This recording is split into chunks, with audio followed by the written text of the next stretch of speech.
Hello student, आज हमारा topic है डी ब्रोए हाइपोथेसिस। तो चलिए हम लोग स्टार्ट करते हैं। पहले जो है वो ये कहा जाता था कि लाइट जो है वो वेव और पार्टिकल दोनों की तरह जो है वो बिहेव करती है। लेकिन इसके बाद जो है वो डी ब्रोए हाइपोथेसिस में जो है वो ये बताया गया कि एक मैटर जो होता है, एक मूविंग मैटर जो होता है, जो है वो पार्टिकल जो होता है वो भी वेव की तरह बिहेव कर सकता है। ठीक है, एक पार्टिकल जो है वो वेव की तरह बिहेव कर सकता है। ये जो है वो डी ब्रोगली हाइपोथेसिस में बताया गया। तो चलिए हम लोग स्टार्ट करते हैं। आइंस्टाइन ने first proposed that the light consist of discrete unit of energy, यानी कि एक लाइट जो होती है वो हमारे पास एक जो है वो डिस्क्रीट यूनिट यानी कि एक एनर्जी के पैकेट की फॉर्म में जो है वो प्रेजेंट होती है। लाइट किस फॉर्म में होती है? एनर्जी के पैकेट की फॉर्म में। ठीक है, उसको हम लोग क्या कहते हैं? फोटोन। ठीक है, जिसको जो है वो बाद में जो है वो फोटो इलेक्ट्रिक इफेक्ट का जो है वो दिया गया था। उसको फोटो इलेक्ट्रिक इफेक्ट में जो है वो इसको एक्सप्लेन किया गया था। ठीक है, कि लाइट जो है वो पार्टिकल की तरह बिहेव करती है। आइंस्टाइन ने क्या कहा था कि लाइट जो है वो पार्टिकल की तरह बिहेव करती है, और इसको हमने क्या कहा था? फोटोन कहा था। यानी कि लाइट जो है वो लाइट एक वेव की तरह बिहेव करती है, और लाइट जो है वो पार्टिकल की तरह भी बिहेव करती है। ठीक है, दोनों की तरह बिहेव करती है। और इसको जो है वो हमने लाइट को जो है वो फोटोन का नाम दिया था, यानी कि एनर्जी के पैकेट्स का नाम। ठीक है, और जिसको हमने जो है कहाँ पे कंफर्म किया था? जिसको जो है वो जो फोटो इलेक्ट्रिक इफेक्ट का जो एक्सपेरिमेंट जो था ना, उसमें जो है वो हाँ जो है वो एक्सप्लेन किया गया था कि लाइट जो है वो पार्टिकल की तरह बिहेव कर सकती है। ठीक है, this is dual nature of the light becomes known as wave particle duality. ठीक है, और इसको जो है वो वेव पार्टिकल डलिटी भी कहते हैं। इसके बाद हमारे पास है इसकी डेफिनेशन। ठीक है, लॉइस डी ब्रोगली ने जो है वो इसको हाइपोथेसिस को जो है वो प्रपोज किया था 1924 में। ठीक है, लॉइस डी ब्रोगली ने इसको प्रपोज किया था। कब प्रपोज किया? 1924 में। ठीक है, इसके मुताबिक जो है वो ऑल मूविंग मैटर जो है वो किसकी तरह बिहेव करती हैं? ऑल मूविंग पार्टिकल्स जो होती हैं वो वेव की तरह बिहेव करती हैं। यानी कि एक पार्टिकल जो होता है वो किसकी तरह बिहेव करता है? वेव की तरह। ठीक है, एंड जो है वो relate the observed wavelength of the matter to its momentum. ठीक है, मतलब जो एक पार्टिकल है वो किसकी तरह बिहेव करता है? एक पार्टिकल जो है वो वेव की तरह बिहेव करता है। ठीक है, इस हाइपोथेसिस में बताया गया कि एक पार्टिकल जो है वो वेव की तरह बिहेव कर सकता है। ठीक है, ये जो हमारे पास इसकी जो इक्वेशंस जो हैं वो डी ब्रोगली इक्वेशन जो है वो किस तरह जो है वो बनी, जो है वो सारी एक्सप्लेनेशन है ये कि de Broglie equation was formed by correlating the two equation. मतलब डी ब्रोगली जो इक्वेशन है वो किस तरह बनी? डी ब्रोगली इक्वेशन जो है वो टू इक्वेशन को आपस में जो है वो कंपेयर करने से फॉर्मेशन उसकी जो है वो फॉर्मेशन हुई है। ठीक है, de Broglie equation two equation को कंपेयर करने से बनी है। ठीक है, सबसे पहली इक्वेशन जो है वो आइंस्टाइन इक्वेशन है, और सेकंड इक्वेशन हमारे पास प्लैंक्स इक्वेशन है। ठीक है, आइंस्टाइन इक्वेशन हमारे पास क्या होती है? E is equal to M C square. ठीक है, E is equal to M C square, ये हमारे पास जो होती है वो आइंस्टाइन इक्वेशन होती है। प्लैंक्स इक्वेशन जो होती है वो E is equal to H frequency. ठीक है, E is equal to H frequency, यानी कि ये हमारे पास प्लैंक्स इक्वेशन होती है, ये हमारे पास क्या होती है? आइंस्टाइन इक्वेशन होती है। इन्हीं टू इक्वेशन को कंपेयर करेंगे तो हमें क्या मिलेगा? De Broglie equation. ठीक है, टू इक्वेशन को कंपेयर करने से, कोरिलेट करने से जो है हमें जो इक्वेशन मिलेगी उसको हम डी ब्रोगली इक्वेशन कहेंगे। ठीक है, बाय कंपेयरिंग इक्वेशन 1 और 2, मतलब ये इक्वेशन 1 थी, ये इक्वेशन 2 थी, इनको कंपेयर किया तो हमारे पास ये आ गया। ये कैसे आया? यहाँ पे energy is equal to M C square और energy is equal to H जो फ्रीक्वेंसी। तो मतलब इसको जो है वो हम लोग ये भी एनर्जी है और ये भी एनर्जी है, इस वजह से हम इन दोनों को जो है वो इक्वल लिख सकते हैं, ठीक है। इन दोनों को हमने जब वो इस तरह कंपेयर किया तो ये हमारे पास जो है वो इस तरह लिख सकते हैं, M C square is equal to H frequency, ठीक है। हम हम जानते हैं कि फ्रीक्वेंसी हमारे पास क्या होती है, frequency is equal to C over lambda, ठीक है।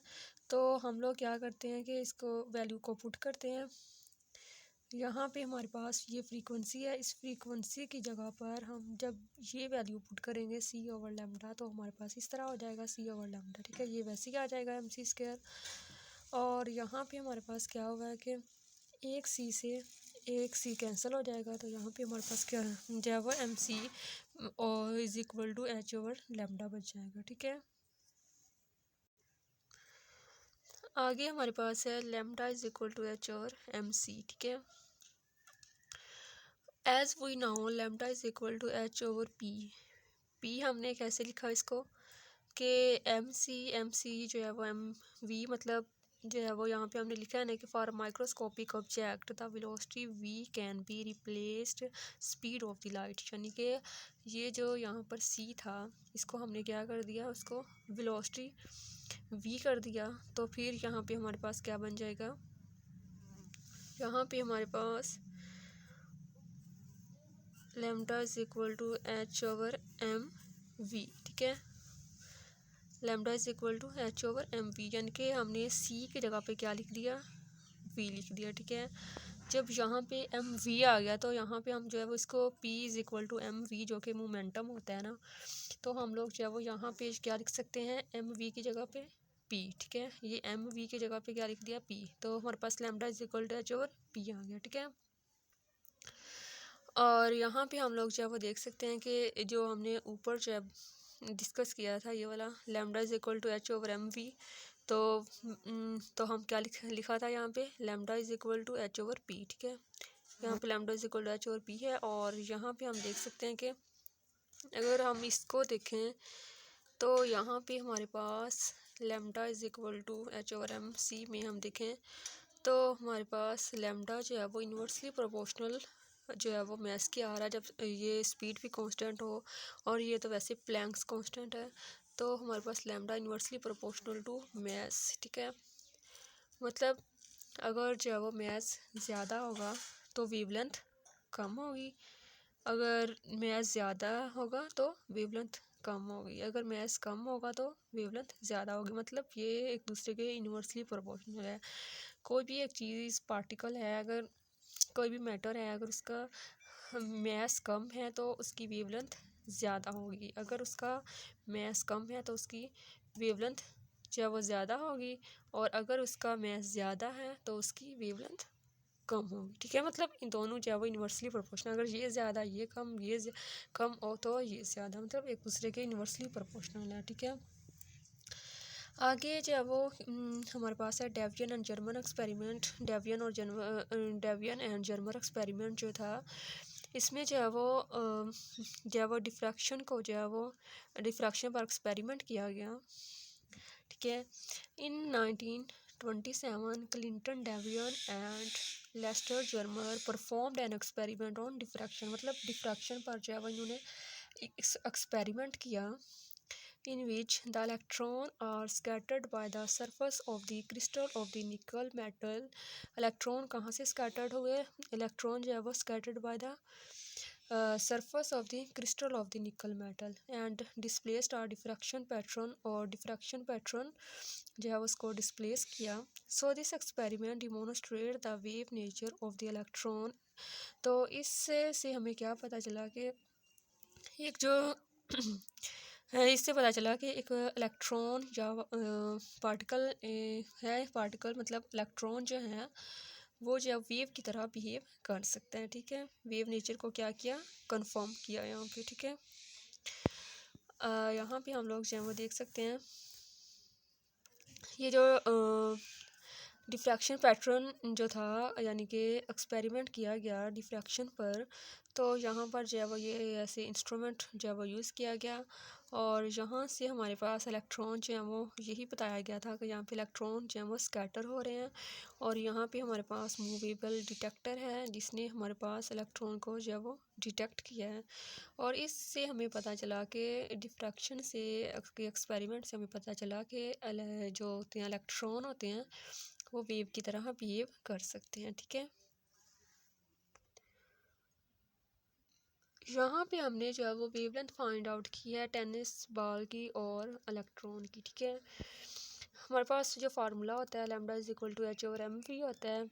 मैस ऑफ द बॉल जो है वो हमने 100 जो है वो ग्राम लिया है, वेलोसिटी जो है वो 2 मीटर पर सेकंड लिया है और ये हमारे पास होता है प्लैंक कांस्टेंट। इसकी कांस्टेंट वैल्यू होती है 6.626 10⁻34 जॉल सेकंड। ठीक है, जब हम इन सारी वैल्यूज़ को जो है वो इसमें पुट किया, इस इक्वेशन में जो है वो पुट किया, तो हमारे पास जो है वो ये इस तरह आ गई और इसके बाद हमने इसको सॉल्व किया तो हमारे पास लैम्डा की वैल्यू जो है वो ये जो है वो आ गई। ठीक है, 3.31 10⁻34 एंगस्ट्रॉन। ठीक है, तो जब हमने जो है वो इसी तरह इलेक्ट्रॉन को जब लिया तो इलेक्ट्रॉन की भी हमने बिल्कुल वैसे ही जो है वो फार्मूला को यूज़ किया, वैसे ही हमने उसका जो है वो मास को कंसीडर जो है वो इलेक्ट्रॉन का मास जो होता है वो हमारे पास 9.1 10⁻31 ग्राम होता है और वेलोसिटी जो है वो 2.18 10⁻6 होती है।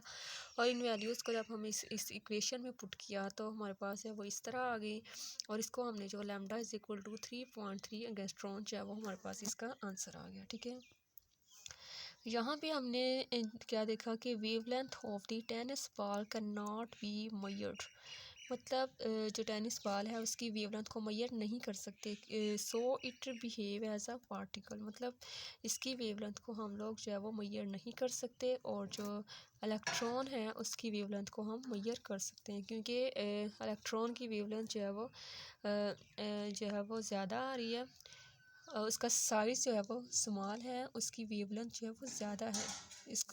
मतलब इलेक्ट्रॉन जो होता है उसका साइज़ क्या होता है, स्मॉल होता है, उसकी वेवलेंथ ज़्यादा होती है, इस वजह से हम उसको वेवलेंथ को क्या कर सकते हैं, मेजर कर सकते हैं। और यहाँ पे जो है वो एक पार्टिकल है, एक पार्टिकल जो होता है उसका साइज़ लार्ज होता है लेकिन उसकी वेवलेंथ जो होती है वो कम होती है। ठीक है, इस वजह से हम उसको मेजर नहीं कर सकते। ठीक है, आगे हमारे पास है physical significance of de Broglie hypothesis. Physical significance मतलब जो है वो de Broglie proposed that as light exhibit both wave and like and particle, मतलब ये तो था कि लाइट जो है वो क्या कहते हैं उसको, लाइट जो है वो वेव और पार्टिकल दोनों की तरह बिहेव की जाती है, लेकिन डी ब्रोगली हाइपोथेसिस में हमें क्या ऑब्जर्व किया कि एक जो पार्टिकल होता है वो भी लाइट की तरह बिहेव करता है। ठीक है, जैसा कि हमारे पास इलेक्ट्रॉन जो होते हैं वो लाइट की तरह बिहेव करते हैं। ठीक है, और ये हमारे पास सिर्फ किसके लिए है, माइक्रोस्कोपिक ऑब्जेक्ट के लिए, यानी कि सिर्फ जो है वो माइक्रोस्कोपिक ऑब्जेक्ट यानी कि very small particles such as electron, मतलब इलेक्ट्रॉन की तरह जो हमारे पास स्मॉल पार्टिकल होते हैं सिर्फ वो जो हैं वो बिहेव कर सकते हैं वेव की तरह, जो है वो ये लार्ज के लिए यानी कि मैक्रोस्कोपिक ऑब्जेक्ट के लिए ये हाइपोथेसिस नहीं है। ठीक है, आगे हमारे पास है conclusion by the de Broglie hypothesis. De Broglie hypothesis से हमने जो है वो क्या जो है वो कंक्लूजन निकाला, according to this concept matter does not behave as a particle at one time, मतलब जो एक मैटर है वो एक टाइम पर जो है वो वेव की तरह बिहेव नहीं कर सकता, and as a wave at, मतलब matter does not behave as a particle at one time and as a wave at another time, मतलब इस सारे का मतलब जो है वो ये है कि एक मैटर जो है वो एक टाइम पर जो है वो वेव की तरह बिहेव नहीं कर सकता और दूसरे टाइम जो है वो पार्टिकल की तरह बिहेव नहीं कर सकता, मतलब ये कि एक चीज़ जो है वो या तो वेव की तरह बिहेव कर सकती है या पार्टिकल की तरह बिहेव कर सकती है। ऐसे नहीं हो सकता कि एक पार्टिकल है, एक कोई भी मैटर है और वो एक टाइम में जो है वो वेव की तरह बिहेव कर रही हो और दूसरे टाइम जो है वो पार्टिकल की तरह बिहेव कर रही हो। मतलब कोई भी मैटर जो है वो एक ही तरह की उसकी प्रॉपर्टी जो होती है वो होती है, या तो वो वेव की तरह बिहेव करता है या पार्टिकल की तरह बिहेव करता है। ऐसे नहीं हो सकता कि एक मैटर जो है वो एक टाइम में जो है वो पार्टिकल की तरह बिहेव करे और दूसरे टाइम में वेव की तरह बिहेव करे। ठीक है। However, wave nature is a inherent property. Wave nature हमारे पास क्या होती है? Inherent property होती है। Every microscopic moving object under specific circumstance behave as a wave. मतलब हर माइक्रोस्कोपिक ऑब्जेक्ट जो होते हैं वो किसकी तरह बिहेव करते हैं? किसकी तरह बिहेव करते हैं? वो वेव की तरह बिहेव करते हैं। मतलब every microscopic object behave as a wave. ठीक है। But for the macroscopic object the wave nature of the matter is suppressed. मतलब ये कि सिर्फ माइक्रोस्कोपिक ऑब्जेक्ट जो हैं वो वेव की तरह बिहेव कर सकते हैं। क्यों बिहेव कर सकते हैं? क्योंकि उनकी जो वेवलेंथ की वैल्यू जो होती है वो ज़्यादा आती है। माइक्रोस्कोपिक ऑब्जेक्ट की वेवलेंथ की वैल्यू ज़्यादा आती है और क्या कहते हैं उसको, मैक्रोस्कोपिक ऑब्जेक्ट जो हैं उनकी वेवलेंथ को हम मेजर नहीं कर सकते क्योंकि वो वेरी स्मॉल होती है, बहुत कम होती है। इस वजह से हम जो है वो उनको मेजर नहीं कर सकते। ठीक है। इस वजह से हमारे पास माइक्रोस्कोपिक ऑब्जेक्ट होते हैं वो वेव की तरह बिहेव कर सकते हैं और मैक्रोस्कोपिक ऑब्जेक्ट वेव की तरह बिहेव नहीं कर सकते। और इसको हमने किस पे एक्सप्लेन किया था? डी ब्रोगली इक्वेशन में, जिसमें हमने कहा था कि lambda is equal to H over M V, जिसमें हमने कहा था कि lambda inversely proportional to mass. Lambda inversely proportional to mass, यानी कि मैस अगर ज़्यादा होगा तो लैम्डा कम होगा, अगर मैस कम होगा तो लैम्डा ज़्यादा होगा। ठीक है। मतलब उलट होगा ये दोनों। तो इसी से हम लोग जो है वो एक्सप्लेन कर सकते हैं कि अगर हमारे पास जो है वो इलेक्ट्रॉन है, इलेक्ट्रॉन मतलब वेरी स्मॉल पार्टिकल, तो अगर इसका मैस कम है तो इसकी वेवलेंथ ज़्यादा है और इसकी वेवलेंथ को हम मेजर कर सकते हैं। इसी वजह से इलेक्ट्रॉन जो है वो वेव की तरह बिहेव करेगा। और अगर हमने देखा कि टेनिस बॉल जो है उसका मैस ज़्यादा है, जब उसका मैस ज़्यादा है तो इसका मतलब ये हुआ कि उसकी वेवलेंथ कम है। अगर वेवलेंथ कम है तो उसको हम मेजर नहीं कर सकते। जब वेवलेंथ को हम मेजर नहीं कर पाएंगे तो जो है वो वेव की तरह बिहेव नहीं कर सकेगा, वो पार्टिकल की तरह बिहेव करेगा। मतलब ये दोनों जो है वो एक दूसरे के यूनिवर्सली प्रोपोर्शनल हैं। इसी को देखकर हम जो है वो डी ब्रोगली हाइपोथेसिस को जो है वो एक्सप्लेन कर सकते हैं। ठीक है। उम्मीद करती हूँ कि आप लोगों को समझ आ चुकी होगी। प्लीज़ हमारे चैनल को सब्सक्राइब करें ताकि इस तरह की वीडियोस के नोटिफिकेशन आपको बर वक्त मिलते रहें। लाइक करें, शेयर करें फ्रेंड्स के साथ। ओके, अल्लाह हाफिज़।